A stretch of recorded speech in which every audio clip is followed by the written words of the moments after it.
Hello, welcome. Where are you and how did you get here?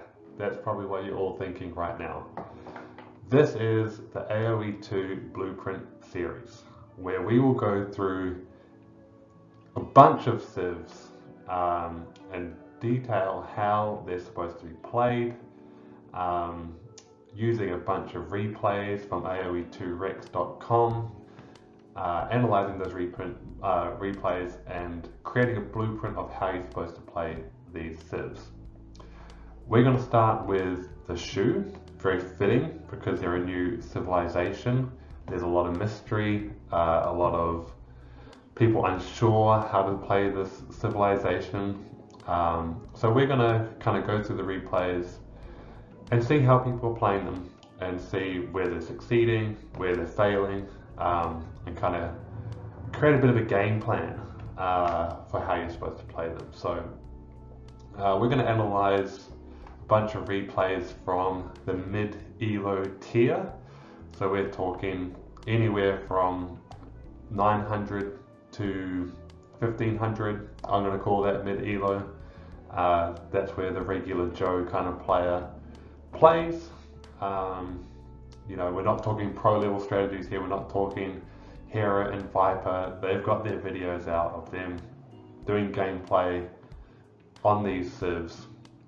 But the regular Joe player, we can never reach those levels. This is for the mid-elo player.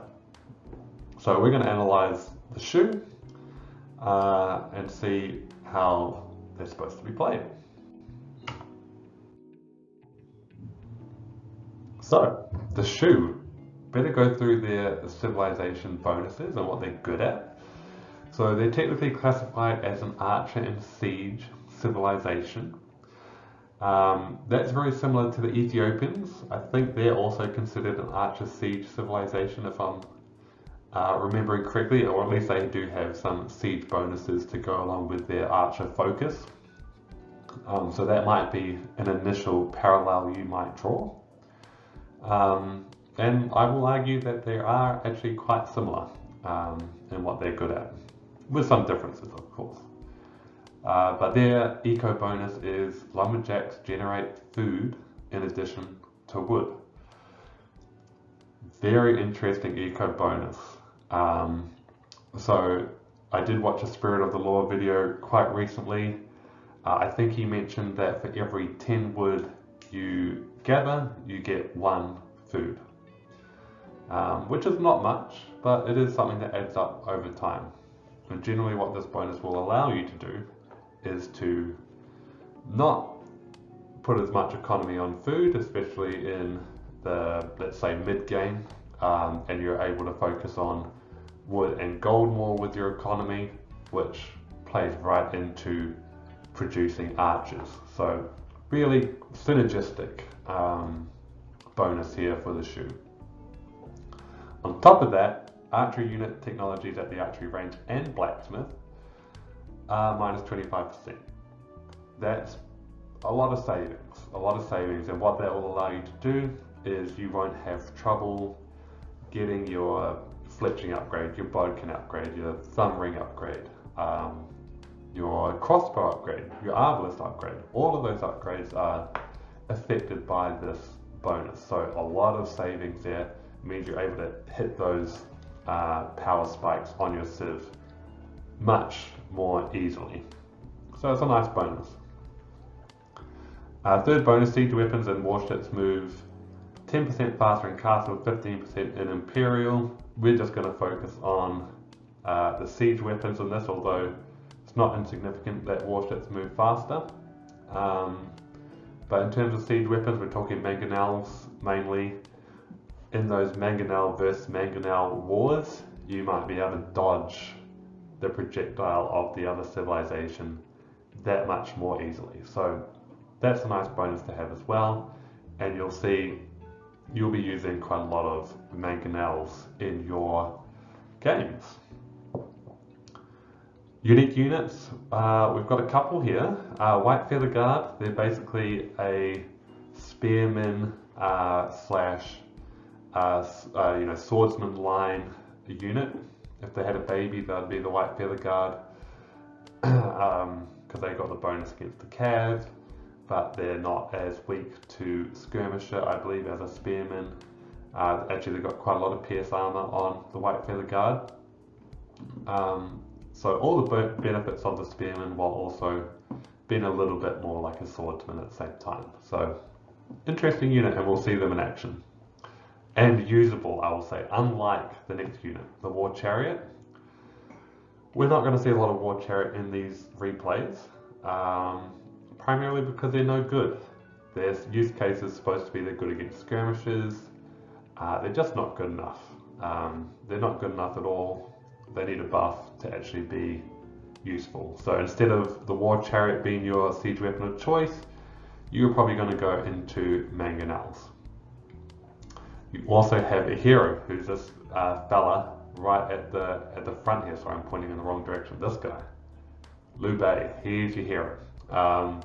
Really tanky, lots of HP. He's going to survive quite well, and all units within a certain radius are going to have a level of healing. So he's the heal master hero.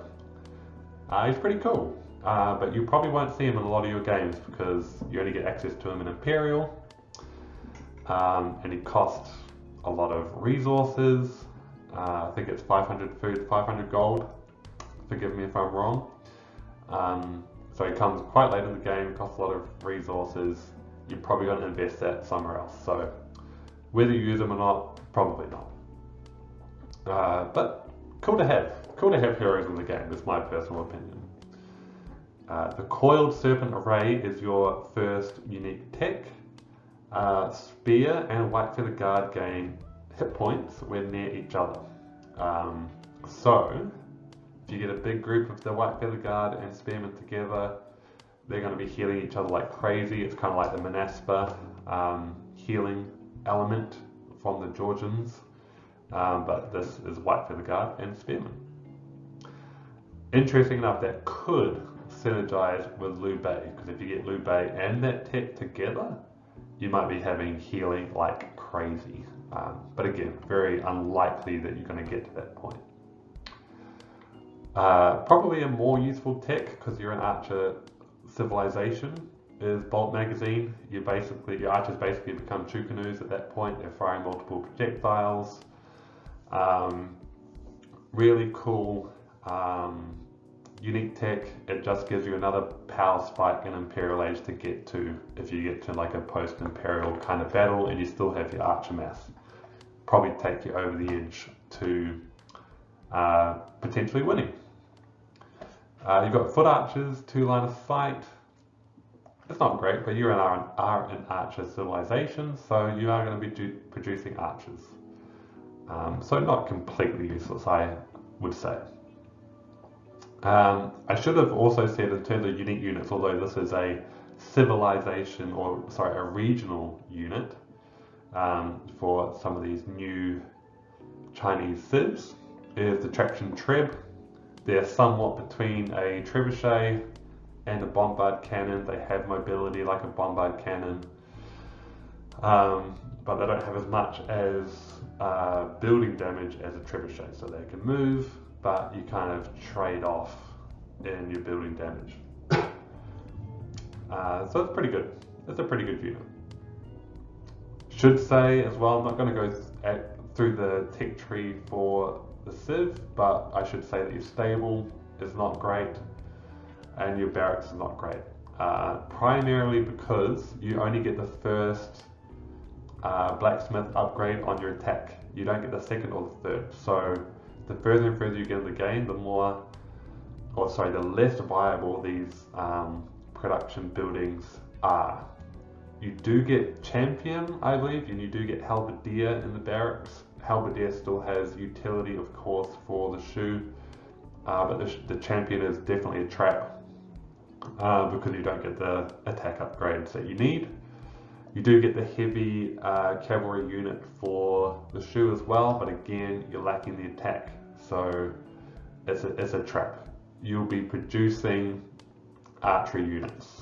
You'll be using archery range, or you'll be using the siege workshop, and basically those exclusively, in my opinion. But before we move on to the actual replays that we're going to analyze, just thought it'd be interesting to see the win rate and when the win rates for these civs civ takes place. So we're sitting at 51.7% win rate on the Shu. That's good for 8s. So it's in the top 10. It's pretty good. It's not as overpowered as the Catans right now, or the Kitans, I think that's pronounced. But they're pretty good. They're pretty good indeed. And you can see that win rate is coming in the basically the mid game. So we're talking Feudal and Castle Age, maybe early Imperial, then once you get it further into like post-Imperial, that's when you drop off. So we'll be seeing why that actually happens. Yeah. I have mentioned as well that this civ is comparable to Ethiopians. I do actually think that is a good comparison because the Ethiopian civilization has their eco bonuses. You receive 100 food, 100 gold whenever a new age is reached. So you kind of get this power spike as you reach into the next age because you got more resources than your opponent. I think that's pretty close to the Shu bonus because you're going to be spending your resources on archery unit technologies at the archery range of blacksmith, which is the bonus the Shu have, and it's cheaper. So instead of getting the actual tangible resources, you're getting the discount.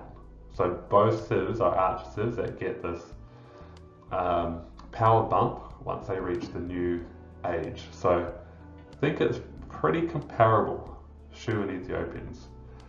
Except the Ethiopians get faster firing archers as well. So arguably Ethiopians are better. They got more diversity in their unit choices because they had the stable and so on. So you could argue that Ethiopians are better than the Shu.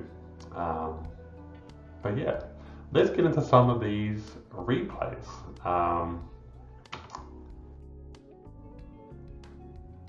So here we go. Okay, so we're on 4 lakes. This is around 1100 elo. We've got Grape Juice, we've got Aussie. These are actually 2 friends of mine who kindly offered to play a few games on different kind of maps, right? So there's a lot of Arabia kind of replays available, which we will analyze further down the track. But I wanted a bit of footage from other maps as well. So we've got 4 lakes here. And we're going to see how Grape Juice and Aussie approach this with Grape Juice on the Shu in the red here. As you can see, Grape Juice is got 12 on wood, 4 on gold. He's got his archery range down. He doesn't have that much on food. He's got a couple of fishing boats, a couple on berries, I think. And that's because of that lumberjack bonus. You get a bit of food in addition to your wood chopping. So he set his economy really up for archer production. He's now building his second archery range, I believe. Oh no, sorry, that's a blacksmith, but he will get a second archery range out shortly. He's got fletching up, and he's got a spearman accompanying him as well. I think he has seen Aussie has gone for a stable, so he's protecting his archers with a couple of spearmen. Really like that addition. And he's going to start coming forward with these archers. Aussie's pretty unprotected right now. He has scouted this with his scout, so he should know something is on the way. He knows it's archers. So we'll see how he handles this. Aussie's gone into scouts, like I said. So really good addition to have that spearman there. But yeah, this is basically what you want to do as Shu. You want to get into your archery range units. You want to take advantage of your power spike, right? So he's got fletching, he's got a couple of archers, and he's forward quite quickly here. And he's going to get onto this wood line and drive these villagers away. Aussie's got a couple of scouts. Doesn't feel comfortable taking this on yet because of that spearman. So again, really good addition. Aussie actually only just getting loom right now, which you know, that could have saved a couple of villages. And now the scouts kind of feel as though that they can take this on a little bit.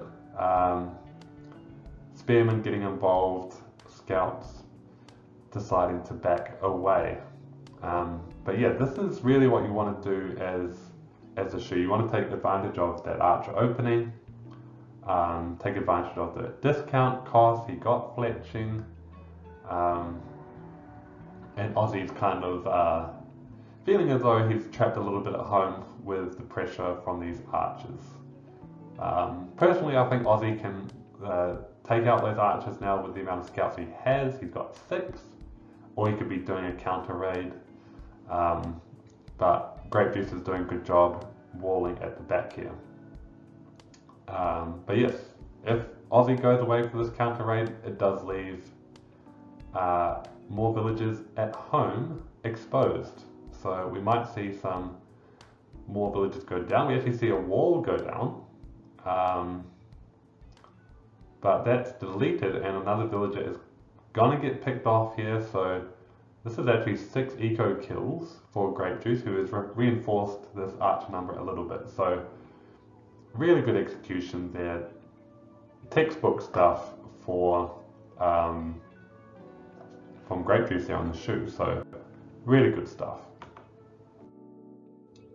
We're going to get into another replay, and this is where it doesn't go so well, I should say. So let's go ahead. So destroy it. Random player on the ranked ladder, I do not know. Coming forward with archers here, and he's playing into Goodman on the Wu. And I must say, the Wu probably have to be the Shu's worst matchup, and we'll see why, because they have the Jian Swordsman, a massively overtuned unit. I do expect nerfs for this unit, but they have a lot of pierce armor, incredibly hard to kill with archers. I would say almost impossible. And he's got archers to support this as well. So Destroyed is going to try and get into the base here.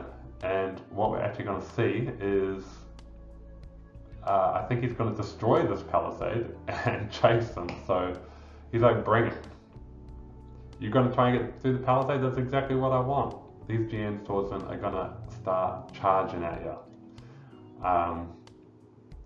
And I think Destroyed knows it. He's not doing any micro on this GN swordsman because he knows how useless that would be. You basically take no hit points off them, and then you just expose yourself to being attacked by them. So, you know, this is a little bit of an unfair example because of how good the GN swordsman actually is. But you can imagine a few other matchups, maybe not as extreme as this. Malian swordsman, for instance, with their high pierce armor per age, much less extreme than this, however. But you could say the same potentially for civs that have really good skirmishes, right? So maybe cheaper skirmishes from Byzantines, Lithuanian faster skirmishes. I think they have faster skirmishes. And it's just a massacre. He's driven them all the way back to the base here. Destroyer's built a couple of men-at-arms, but they also do no good against GN swordsmen. So in the video there, that's where it doesn't quite work out. And then we've got one more replay from the Feudal Age. And this is where we've gone double archer range. This is around 1400 actually elo, so this is higher elo. We've gone for double archery range on Maiko Lin, and Yuan next has come forward with skirmishes. And he's going to pop out here with all of these archers. I don't know how he's got this, well, I do know how he's got this number of archers. It's because of the discount, right? Because he's got fletching on top of this. He's killed a bunch of those skirmishes. Those skirmishes counter archers, but not in those numbers. And he did run right into them. And we are actually going to go forward now with those archers. Those skirmishes have been kind of tracked behind as they tried to lure those archers back away, didn't want them to come forward, I believe, to the base, and here we are, he's now charging forward with much less skirmishes in defense. And again, this is where you really want to take advantage of your power spike. Big power spike here as well, with, you know, less skirmishes in defense. You've got your fletching. He has, what, 17 archers there? That's crazy. And, you know, he's only blocked out with a couple of palisades. Those palisades are going to go down pretty quick to 12 archers that are here. No way that a villager can defend this wall or repair this wall. So he's going to be in. Skirmishers coming back now. Maybe trying to get a couple of pick-offs for reinforcements, but that ain't going to happen. Only 3 skirmishers back there, should be about 7 eventually if those skirmishers make it back. And here come the archers. Gonna be hard to get around these houses though. TC, but around he comes. House placed down, so even harder to get around, but he does sneak by. A couple of archers go down, dodges some TC shots, and now he's on the wood line. Got to take down these skirmishers. These skirmishers don't have any upgrades, right? Wasn't expecting that he needed them, and he's going to pay the price for that. Some of these archers are low, but the numbers are still there. Scout on the back not being used, and everything has been taken off wood here. These villagers are trapped in this corner, and they're going to be taken down. Skirmishers all dead. And this is one of the ways you win with Shu really early. So a lot of the games that I looked at from the replays, they had there was a lot of this kind of stuff. So you can win with Shu with just that overwhelming number of archers really early. So really well played. Alright, so now is the blueprint. Now we're going to see how we do this. So as discussed, you want to target your economy to gold and wood. You want to get double bid axe, because if you're generating wood faster, you're getting the food faster. So really important upgrade, more than usual. It's an important upgrade anyway, but even more important, I would say, to get it on Shu. You want to wall up as well. So you are susceptible to kind of scout rushes and such. If you're attacking, your base is open, so you better wall up as well if you want to take on that strategy. But you want to get double archery range preferably to take advantage of your archer power spike in Feudal. As Grape Juice did in his game, you can supplement your archer army with spearmen, especially if you're against a cav type civ. I'm thinking Franks, I'm thinking Magyars. Pretty handy to have a spearman in there. And then take advantage of your Civ bonus. Fletching is 25% cheaper. Get it. It's like almost mandatory to get that. You're going to see scouts or skirmishes. And if I'm being honest, you can take them. You can take the scouts and skirmishes, especially if you get fletching, especially if you go into double archery range. You're often going to win that fight.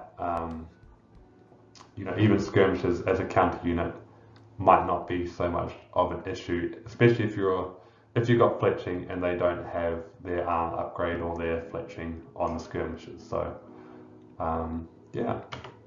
And then of course your victory condition, if you want to win in Feudal, you're going to get on wood lines, you're going to get on berries, you're going to get on gold, start killing villagers. And then you get that forward position on your opponent.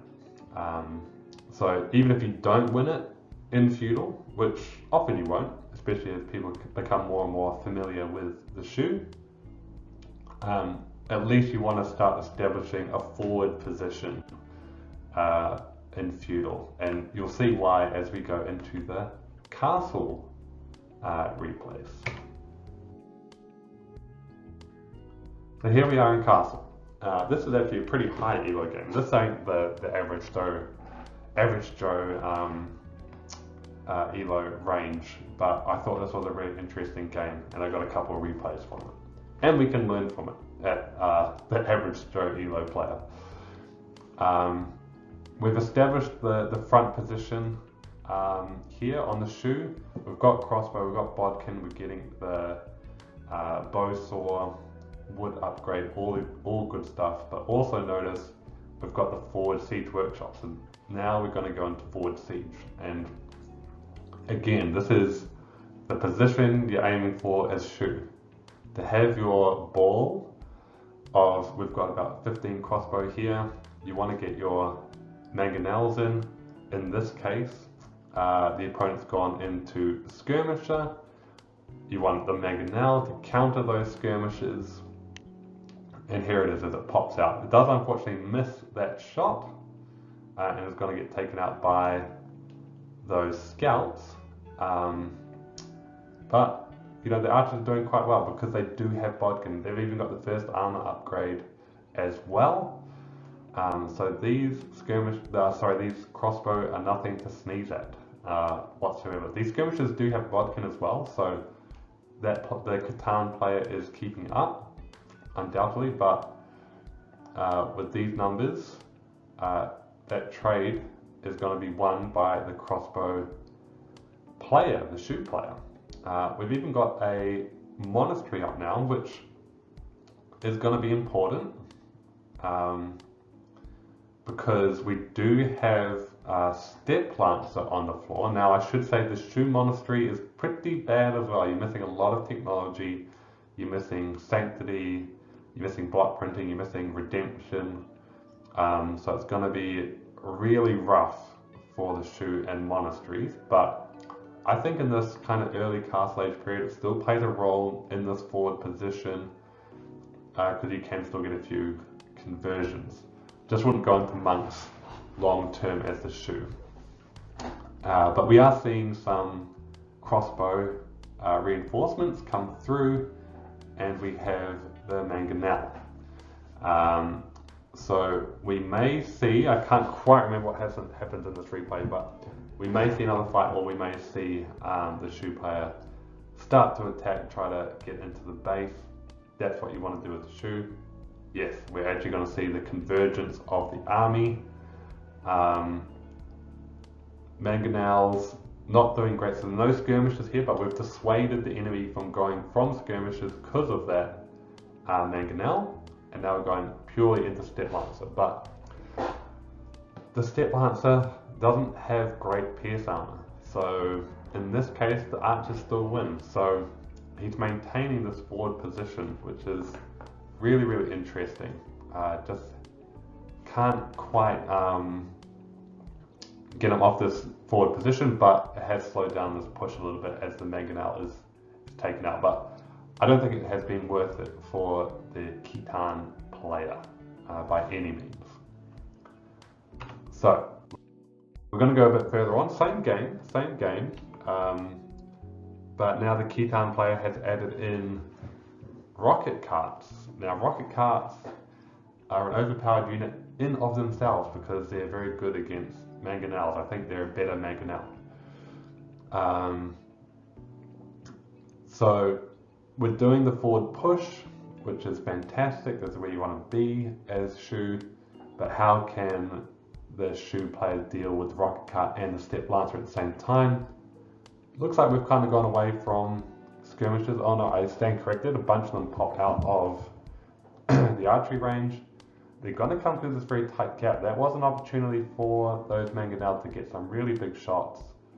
Doesn't quite happen, and the army gets taken out. So in this case, they were overwhelmed. But I should say that the Cetans are an overpowered civ right now. The amount of step lancers they were able to get onto the floor is kind of crazy. Rocket carts also very dangerous. But good thing that the Shu player was able to not completely get his 15 archer crossbow mass completely destroyed. So he does salvage that at least. So that is a good outcome for him. We're going to see this game in the Imperial Age as well, but we're going to stick with Castle Age and other replays for now. So let's go to this match, 1400 elo match. Got Reaper on the Shu, got Rogan on the Melee, and this is going to be a classic mangonel off. So who's going to land the mangonel shots? It's the Shu player that has the faster mangonels, so they have an advantage there. They don't have the forward position in this example, so that went wrong, but we do have a good opportunity to defend here, and mangonel taken out. The Melee mangonel is taken out. We have a really big ball of crossbow, but the mangonels are keeping those crossbow at home for now, because these crossbow can take out these knights pretty easy. It's going to be a classic mangonel war. So we're going to see a bunch of trades here. Rogan is knocking on the door. Do have 2 TCs apiece for both players, and that was a huge shot by Rogan. So mangonels on the other side are just as dangerous, but we do have skirmishers and archers as well as knights from Rogan, and the mangonel should be targeting those units. So really interesting stalemate here. Mangonel goes down, is able to avoid the mangonel shot because of the speed, but mangonels are just producing like clockwork out of this Melee siege workshop. Building more archery ranges to the side there, which is significant, so you can keep refreshing that archer mass. Dangerous position here for the archers. They do get hit by a few mangonel shots. Knight nearly goes down. Might go home to heal from a monk or something like that. But skirmish and mangonel on the other side, you need mangonels to deal with this combo. And it is what Reaper is going to continue to do. Oh, and another huge shot. So execution by Reaper is not quite there, but he is using the right combos. So you want to go archer, you want to go siege workshop, and even if you see mangonel and skirmisher, you still want to go archers, because you've got no other units. You don't have any cav, you don't have any barracks unit that is any good. Big shot there. You loses the mangonel, but does get another mangonel in return. Has quite low numbers of archers right now, and knights are coming in, so this pressure is intense. We have actually moved into Imperial Age now, but I do consider this a Castle Age clip, just because of that mangonel battle. More hits on the archers there as well. But we are progressing into Imperial for sure, and you know, those upgrades for Bracer having an impact on the ability of Reaper to take out the mangonels. Certainly is going to start taking out, with that extra range as well, these mangonels, and this push is going to stall out a little bit, and these mangonels in return getting really good hits. So this is kind of Castle Age going into Imperial Age, but you know, that's what you should expect in terms of a unit combo in Castle Age, late Castle Age, is your archer mangonel. But yeah, like I said, you want to continue going into archer because you don't have any other units. You have to stay in archers. You just have to account for their weaknesses through your other units. In this case, mangonel and castle. is the best option.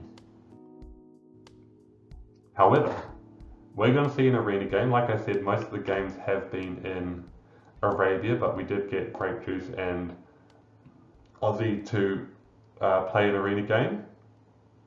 And in this case, we don't actually have archers. So this might be the one case where you don't absolutely need to go archer. You can potentially go into your white feather guard, which is the first time we're seeing this unit in this particular episode. And that's because we're against humans, who are very cav heavy. Like I said, the white feather guard, they are a higher pierce armor, pikemen, not as weak to skirmishers. Really interesting unit. So we've gone for Mangonel, white feather guard, a bit of pikemen in there, combo. Grape Juice has gone for the Scorpion, which I think is a good option. He's rushing the Mangonels here. Does take them down, but all the knights go down. Scorpions get a few hits in there for Grape Juice. So yeah, seeing it be quite effective, but Mangonels taken out. I would say that I wouldn't expect White Feather Guard in an Arabia type map, because you do have to do the castle investment. In Arabia you do have to have some opening strategy, which is going to be archers. It's a hard transition to make in Castle Age. You'd have to build a defensive castle, invest in the techs for infantry, and then get your White Feather Guard. It's going to be hard to get to, so I'm not surprised we haven't seen it on Arabia, but I'm also not surprised we're seeing it on Arena. Makes a lot of sense.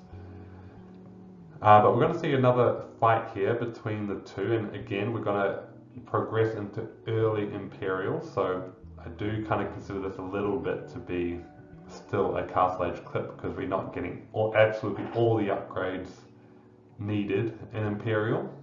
And it's just an interesting clip to see how good the White Feather Guard are. We do have a siege workshop at the front for Grape Juice. He's going to try and break in. I think he's going to try and produce a few rams to put the pressure on. He's feeling in a good position where he has the combo. He's got the Kipchak, he's got the Scorpion, he's got the Knights. He feels as though he can take this battle. We do have a couple of Mangonels in that siege workshop up there for Aussie, and a lot more pikemen and White Feather Guard. So traction treb in there as well, but it's less about the traction treb, more about the Mangonels and White Feather Guard. They're going to be really good against these Kipchaks, really good against these Scorpions. They get good hits in. The Knights are going to come forward, try to take out the Mangonels. Not enough there, so the Mangonels survive. Kipchak can still use their mobility to potentially take away these White Feather Guards, but the Mangonels are there. Good micro there from Grape Juice. He's going to dive these Mangonels, and those White Feather Guard not quite in the right position. The Mangonel gets a good shot off, and now the White Feather Guard are getting some shots in. And the White Feather Guards are getting the hits in on these Kipchaks, who have a bit of a pathing issue around that relic, I think, but again, the White Feather Guard are really good against Cav, right? So, really interesting clip. Puts that push at a hold. Those rams will have nothing to support them, and that is basically dead in the water. So Castle, what is the blueprint for Castle? You want to get your bowsaw. Like I said, you want to maximize the wood gather rate, so you get enough food through your bonus. You should be building up a bunch of crossbows. Apart from that last clip, it's all about the crossbow and getting your upgrades in the blacksmith and archery range. Ballistics is not covered by that discount, but you should also focus that and base it all around your crossbows. If you can, get that forward siege workshop down and put the pressure on your opponent. if you're against something like Scorpion or Skirmisher, you want the Mangonel to counter those units so that they don't counter your archers. If you're against Knights, Monks are handy. Your Monks are pretty terrible as Shu, but in early Castle Age, they do have a role. If you're able to go for the White Feather Guard, combine them to protect your archers from cav, but you're probably not going to get there unless you're in a map that starts with a castle, for instance, if you're in tournament settings. But I would suggest never get the War Chariot. We don't see the War Chariot in any point during those games. And that's for good reason. Yeah. And your win condition in Castle is if you're able to keep the pressure on in an overwhelming fashion, taking out TCs, you might get the win in Castle. And that's where that win rate in Castle and Feudal is really peaking. Because if you're able to do that, you're going to win the game. So that's your blueprint for your Castle Age for the Shu. But we're in Imperial now, so if the game goes to Imperial, things start getting a bit different. But we're back in this game that's around 1600, and as we remember, the Khitan player, very strong civ, pushing forward rocket carts, skirmishers, and step lancers. We have 23 crossbow on the Shu player. He's going up into Imperial, so he's not quite an Imperial yet, he's going up to Imperial, and he's got step lancers on his door. Good quick walling there to stop the easy run through. Very well played. And yeah, we're really waiting to see what he's going to do once he hits Imperial. Remember, you've got the bonus for the discounted architects, so he's going to potentially get his cheaper arbalest upgrade, his bracer upgrade, you know, any kind of upgrade that you can get for archers. The padded armor upgrade, or sorry, it's the ring armor, I think it's called, for the last upgrade for the archers there. But also notice he's got one mangonel. Sorry, chemistry was the other one I was thinking of, but that's in university. That's not part of the cost, but you're more likely to be able to get it because you're saving on those other ones. But yes, he's going for arbalest, he's going for bracer, just at a time when he's nearly got it. So he hasn't got it yet. He does have ballistics, of course, and these step lancers are going down pretty quick regardless, because of the low pierce armor step lancers have. A couple of rocket carts going down to TC fire. He has idled a lot of villages from this raid, but again, those step lancers going down quick. Actually, those step lancers only have the first armor upgrade, so that's a bit of a mistake there for the Khitan player, but we're up to 28 archers now with ballistics, and these step lancers are going to melt. This is the power spike of the Shu. They are so good with their power spikes. As soon as you reach the next age, they're gonna be really strong. So if you're actually facing the Shu, just realize once you see them get to the next age, they're gonna have a power spike. Maybe pull back and wait for your own upgrades to come through. And he's going to push forward now. And what's going to stop him? I don't know, because unfortunately that game was a disconnect. So we didn't actually see the outcome of that game, but I would expect the Shu player to hold on for the victory now, because he's got his archer combo, he's got enough for a castle. I would expect a forward castle at this point, in which case he might go into White Feather Guard, for instance. Yeah, really well played, and showed off the strength of the Shu civilization really well. Again, another example where it doesn't go quite so well. So we're going to see a scenario where the blue player is going to go into Imperial Age. He's got about 50 seconds to get there. But you'll notice he is I will say, hanging his ass out there with this group of 20 archers, because he doesn't have any siege support, and he's against Romans that have Scorpion. Now you need the mangonels against Scorpion, because Scorpions are amazing against archers. But gonna see this again where you go immediately up to Imperial, that you can get the Arbalest, you can get the Bracer immediately. So he's doing everything right there, but the positionality and the lack of siege support is really going to bite him in the butt here. He's just not going to get out of this, and he's like trapping himself further and further. He can no longer retreat because now he's put the opponent's base and the enemy between them. So he's going to go forward here, going to kill quite a few villages, which is nice. That's really nice. And he's going to try and run away through this palisade, but he's not going to do it quick enough. And now the light cav come through, now the scorpions come through, and those archers are going to melt, absolutely melt, and that is absolute decimation. So didn't quite take advantage of the power spike there because he didn't have the supporting unit he needed, and he was way too far forward without the support. But we have one more clip, and this is kind of a castle stalemate situation. We are an Imperial for the Shu player already, getting those upgrades needed.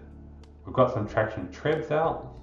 This is another Grape Juice Aussie game on Nomad.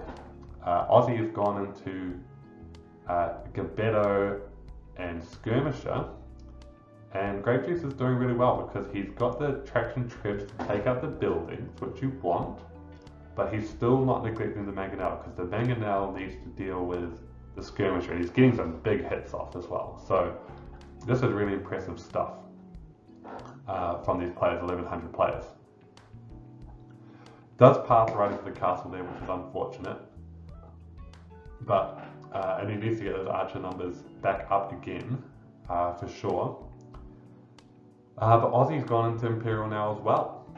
So how is this Imperial Age battle going to take place? Remember in the last clips we only saw the power spikes from the Shu player. Either they succeeded or they failed. What happens when you are up against another Imperial Age civilization?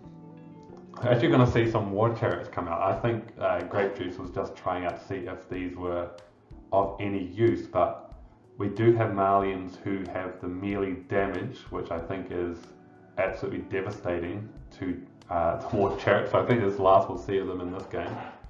Didn't work out. The Gabettos can take siege up really effectively as long as they don't get hit. Take out a couple mangonels. Focusing a little bit on the siege, but also villages. That siege gets taken out, and he's only left with one traction treb. So a couple of those mangonel shots needed to hit some of those Gabettos. But it's not over yet, by any means. It's still a castle stalemate, and still got a traction treb hitting that castle. Grape Juice still going into archers here, which I think is the right play. He's going to build a couple more mangonels. The economy is looking good behind this, with wood and gold. It's behind in villages for sure, but I think he's still got a shot. And now that traction treb is underneath friendly castle fire, so it's going to be harder for those Gabettos to take it out. And I think we had a repair villager there that got taken out. And still going into mangonels. I very much support this because those skirmishes very susceptible to mangonels. Obviously the micro, the attention wasn't there at that particular moment, which is unfortunate. but the strategy is there. The thought is there of you need to be able to take out the skirmishes, and archers obviously can't do it. Bunch of villagers ready to repair that traction trev. That's the only thing driving forward this push right now. And a couple big hits there on the skirmishes. That's great. Good split micro there from Aussie, but yeah, the Gabetto, they're just so annoying against those mangonels. The combo to have the Gabetto take up those mangonels to protect those skirmishes. Really good play from the Malians by Aussie there. But should mention, Aussie now has chemistry, and Malians get bombard cannon, and we'll see that this is a key weakness of the Shu. So, in my opinion, if you're the Shu and you're up against a bombard cannon civilization, what does the bombard cannon do? It kills archers, grouped up archers. It kills siege, like onages or mangonels. Traction trevs do have a bit of mobility for sure, and bombard cannons do as well, obviously. But I do think they're still susceptible to bombard cannon attacks. So I think bombard cannons are a Shu civilization killer, and we've got a couple of bombard cannons coming out right now. And this might be the death knell for the Shu, I have to say. So really you want to avoid getting to this kind of post-imperial kind of situation, because you want to win as soon as you get to each age, right? You've got the power spike, early feudal, early castle, early imperial. And if you get to post-imperial, there's no more power spikes left. And we're going to see a bombard cannon come in here, take out that traction trev. That push is now stalled out. And now the bombard cannon can start attacking these archers as well. And bombard cannon snipes that mangonel too. Another castle going to go up on the left. And these archers are being pushed into this little corner of the woods with skirmishes there, bombard cannon firing in. Here comes the Gabetto. It's going to be an absolute massacre.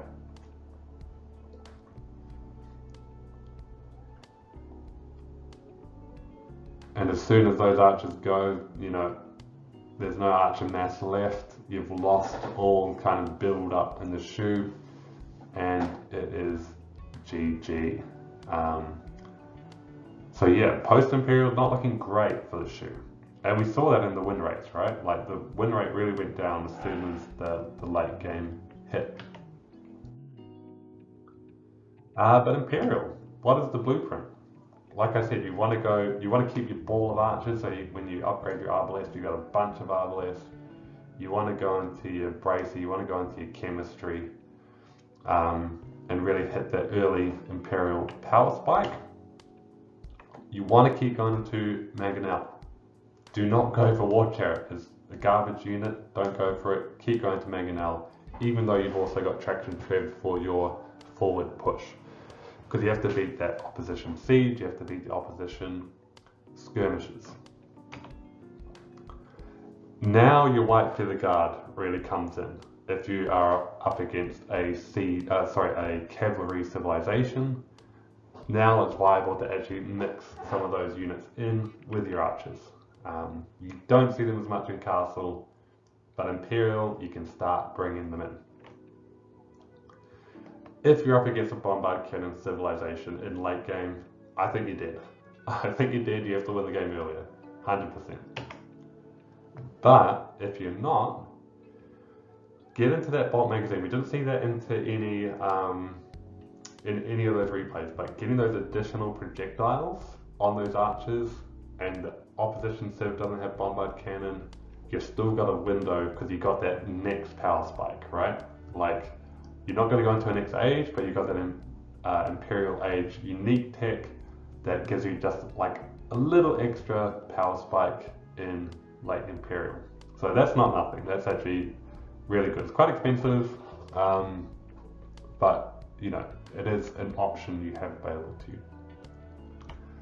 If you're up against that Cav civilization though, maybe you transition into White Feather Guard and Pikeman / Halberdier, get that healing tech that you could pick up in Castle Age. I wouldn't suggest picking up in Castle Age, I would suggest picking up in Imperial.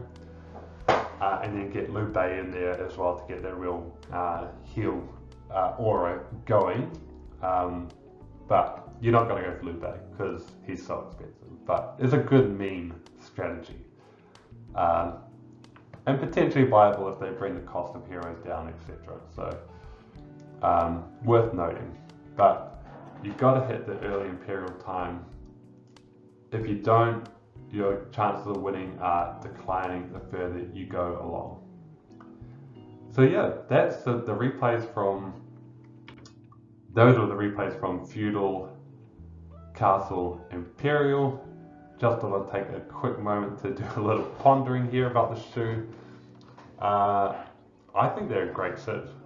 When I was watching the replays, I thought they were highly entertaining. They're a civ that have the strengths, 100% with the archers, a lot of strength in those archers. But they also have key weaknesses, right? Obviously not having a barracks or stable, and even a monastery, I would say. Not having good versions of those give the civ really huge weaknesses.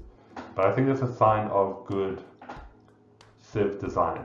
I hate civs that are good at everything, right? Because if they have no weaknesses, how are you supposed to beat them, right? Like Hindustanis, right? They've got an option for everything.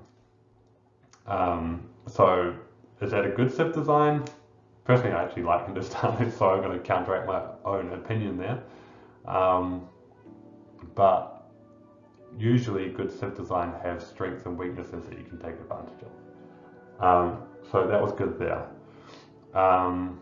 Like I said, they're pretty close to the Ethiopians in terms of civ design, so maybe they're not different enough to other civs, would be my only criticism there. Other criticism would be their war chariot is not good enough. That's not a big thing for me because I know that they will buff that unit along the way. Yeah, I think they're just a good set, and they were entertaining. Like I thought all of those games are really entertaining, really interesting. So that's huge. I mean, the game is moving more and more into the pro scene, and you know, it's becoming more of an entertainment sport, right? Esport. These civs are producing entertaining matches, well, at least the Shu are. The other civs may be either too strong or too powerful, but this civ seems to be in the middle, just right, in my opinion. But yeah, that's the blueprint for the Shu. Hope you enjoyed it. If you want to see more of these series, if you want to see me do the Wu or the Wei or the Khitans or the Jurgens or Jurgens, I don't quite know how to pronounce them yet, and they're very unknown to me right now, or any other civ, please let me know in the comments. If you want to see some more, please subscribe. I'd be very much appreciative of that, and I'll try to do some more of these blueprints if there's demand. So yeah, thank you very much, and I will see you next time. Ciao.